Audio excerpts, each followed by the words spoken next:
Good morning, friends. Good morning and welcome. I'm so glad to have you here with us today, with me and Lou. Right, Lou? That's right. We're wrapping up chapter 5 today. Yeah, last 3 verses of chapter 5, verse 27, 28, which gives us a little bit of a teaser on meditation, and then verse 29, where it sort of closes chapter 5.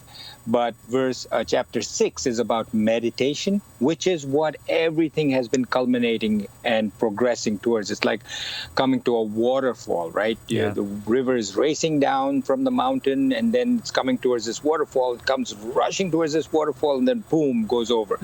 So that's what we're going to see in chapter 6.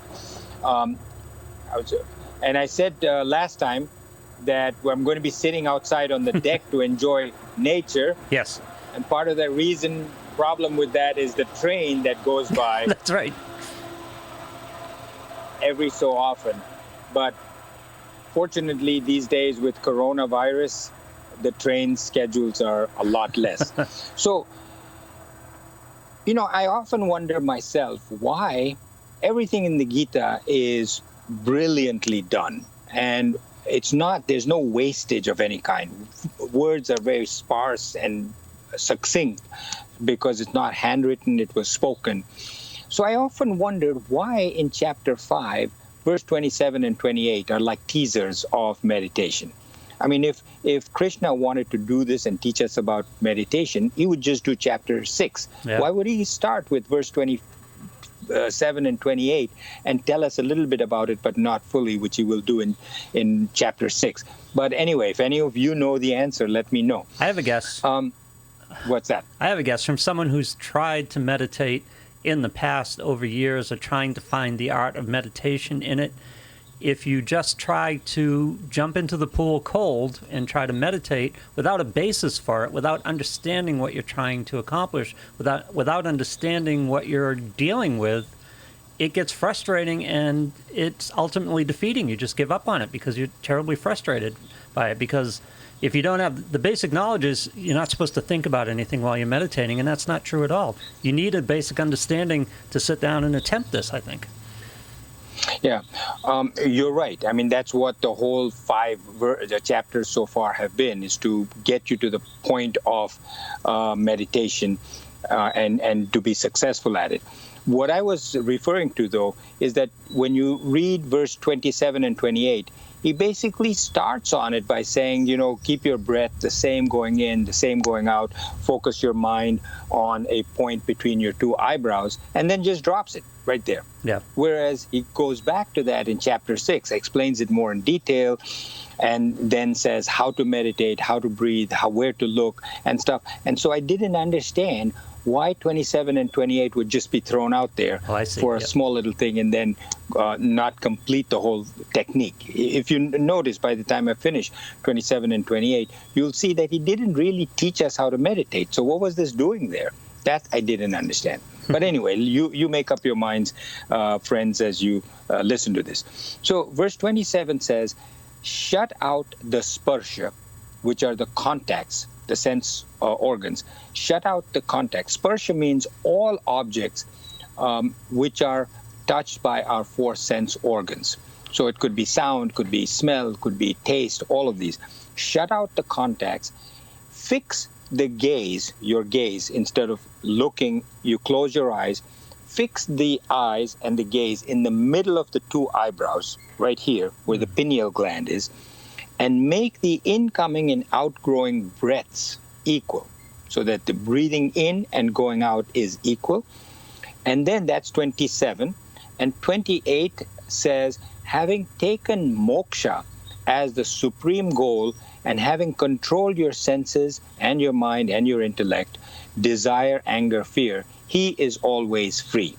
So he said this all along, except there's a slight difference here. He said all along that we have to have self-realization as our ultimate goal, and you have to have control of your senses and your mind and your intellect and your desires, and by doing that you become free. So verse 28 we've dealt with many, many times in the last 5 chapters.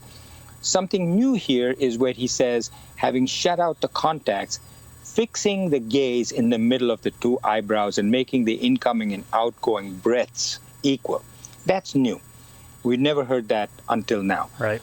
So here he says, fixing the gaze in the middle of the two eyebrows. In chapter 6, you will see that he says, fixing the gaze on the tip of the nose, or the end of the nose, or the beginning of the nose.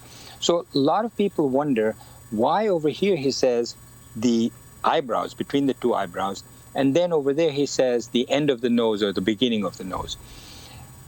Some people interpret that it's the same spot, that here he said middle of the two eyebrows, but when he says the beginning of the nose, he doesn't mean this tip, but he means the tip between the two eyebrows. Right. Be that as it may, it makes sense. A lot of people have said that when you're looking down, your thoughts go down. When you're looking straight ahead, there's aggression, there's love, there's whatever. But when you look up, there's a different emotion, one of gratitude, one of devotion that comes. That's one way of looking at it, that you're looking up with your eyes closed, your eyes are merged together like you're cross-eyed, and you're looking into the center of the thing, and that helps when you meditate. I can tell you that from personal experience, that makes a huge difference in how you feel, as opposed to just closing your eyes and looking straight ahead. Not every person that teaches you how to meditate speaks of that. Did you hear this before, Luke, to keep your eyes in the center? No, I haven't, but what you just talked about how your mood and your body follows your gaze makes perfect sense, because we're basically predators. So you're looking ahead. If you're looking straight ahead, aggression is happening. If you're looking up, that's a whole different mindset. It puts you different mindset, yeah, right? It makes perfect sense. So the details of how to meditate we'll see in chapter 6. But here it says keep your eyes closed. Remember, we've talked about this before, that your sense organs are all shut off by doing meditation except for two. Your eyes are closed, your mouth is closed, so your tongue can't taste anything, you're not touching anything, your hands are to yourself, but your nostrils are open and your ears are open.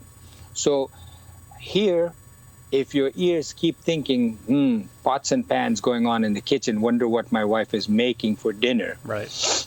And then you say, I can smell something. Yes, that is my favorite. It's going to disturb your meditation. So he will describe to you in chapter 6 that you've got to find a place that is away from all these distractions. And that is one reason why people who serious meditators go into areas where there's nobody there, no disturbance. Why Christ? Why Buddha? Why Krishna? Why Moses? All went away for 12. I don't know why the year 12. 12 years they went away to meditate. 12, 13, 14. So your nose is open, your nostrils are open, your ears are open, but everything else is closed. But those two are still open. Our eyes are very sensitive, as we've talked about before, and our thoughts follow wherever the eyes go and they see something and vice versa. Wherever the thoughts go, the eyes go looking for something, and the mind follows. Looking up, you're looking at the future, you're looking at God, and it helps to still the mind. The intellect is a questioner and constantly questions everything it looks at, and the mind is a believer and a feeler, one that has emotions. So in this, have to have complete control over your mind and your senses, and don't allow your mind. When you cut out the sense organs from the mind says, I can't smell anything. I can't smell coffee. I can't smell food. So then the mind says, my stomach is hungry. What did I enjoy last time? I wonder if my wife is going to make that for dinner, right? So it starts going there. Memories of the past, thoughts of the future, instead of being in the present. So what you will learn is meditation is a way of falling asleep, but won't make sleep come to you. That needs to be explained. You can prepare yourself to sleep, but you cannot make sleep come. You can make your bed nicely, you can have the right pillow, you can have the right mattress, the right temperature, you can put the right sheets on, silk sheets, pull up a comforter, all of that. And then you lay down. Now what? How does the sleep come? You cannot make the sleep come. Sleep has to come on its own. You can only do the preparation. Right. If you can use that same analogy towards meditation, then you understand what I'm saying. You can make all the preparations, you can find a nice seat, you can find the right spot, you can get away from distractions and you don't smell anything, you don't hear anything, you're away in the loneliness, wilderness, wherever, and then you can close your eyes. But you you have to learn how to control your mind and your senses. But beyond that, meditation, your awareness of your own Atman will come in and of itself, by itself, come rushing to you, is what they've said. I haven't experienced it. But just like sleep comes to you. Right. If somebody says, well, how do you sleep? I don't know. Tell me how to get sleep. I don't sleep at night. Tell me how to sleep. Nobody can. Right. Nobody can explain how to make sleep come. Nobody can explain how to meditate to get to the Atman. But they can only tell you it will happen. So that's verse 28, 27, and 28, about just a little teaser about meditation, right? You didn't learn how to meditate, as you will in chapter 6. You didn't learn anything, but it's a teaser. And if you can tell me why Krishna decided to put it in chapter 5 in those, let me know. Verse 29 says, and this is the last verse for chapter 5, says, knowing me, with a capital N, knowing me, the yogi attains eternal peace. I, with the capital I, am the enjoyer of sacrifices and austerities. When me is used by a self-realized person, such as Krishna, Buddha, Christ, when me is used, that me refers to the Atman or Brahman. Buddha, Krishna, Christ, whenever they spoke of I or me, they were no longer talking about the person that they were born as, but they're talking about now their enlightened self, which is Atman. Can you imagine Atman, Brahman speaking to you? Yeah. I mean, if I ever saw a self-realized person talking to me, this whole Atman, Brahman, is talking to me through the voice of this person. Incredible. I just can't imagine it. But he says, I am the enjoyer of sacrifices. What does he mean? Doesn't mean animal sacrifice, okay? A lot of people misunderstood this and they started sacrificing animals and things like that. He means yajna. You remember? Yes. I don't remember what episode it was, what chapter or verse it was, but we talked a lot about yajna, which is a spirit of service and sacrifice, a spirit of service and sacrifice for the benefit of the whole community, where you're not talking about yourself. That is the sacrifice that Krishna is talking about here. He says, I am the enjoyer. I enjoy it. When you come to me, you want to come to get self-realization, you can come to me because I enjoy sacrifice. Meaning, if you do service and sacrifice, as in a yajna, you will end up coming to me. I become more close to you because you've become close to me. And I am the enjoyer of austerities. Austerities here means tapas. Tapas, Lu, is not referring to the little plates that you get in a Spanish bar. Yeah. That's tapas. Delicious, by the way. But here, tapas means meditation, austerity, and study.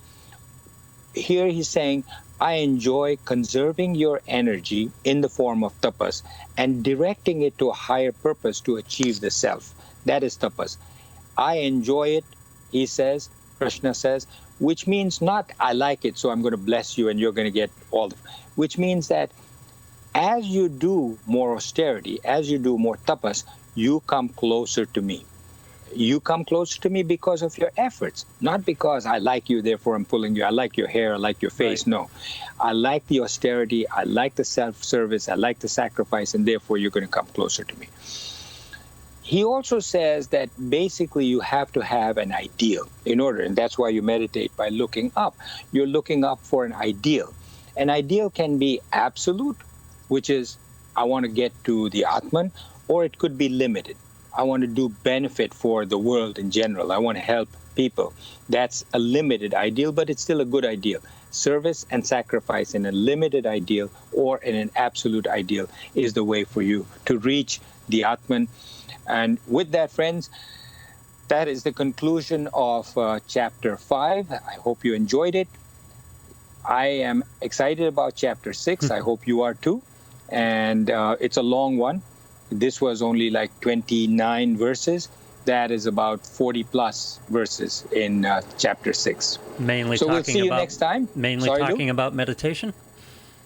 Not mainly talking about meditation, but revolves around meditation. A lot of it is meditation, how to meditate. It is the best guide you can get on meditation. A lot of classes, a lot of teachings, but this is the original. The Upanishads and the Gita are the original teachers and literature on meditation. Can't go back beyond this. The best way to contact us is on Gita Memoirs of a Psychiatrist on Facebook, but you can also get the audio-only versions of these podcasts on Apple Podcasts, Facebook, Google Podcasts, Spotify, wherever you get your podcasts. But if you want to communicate with us, come on over to the Facebook page, give us a like, and say hi, and tell us what you're thinking about what we're doing. Thank you so much, Lou. And thank you for joining us. We'll see you next time. Bye-bye.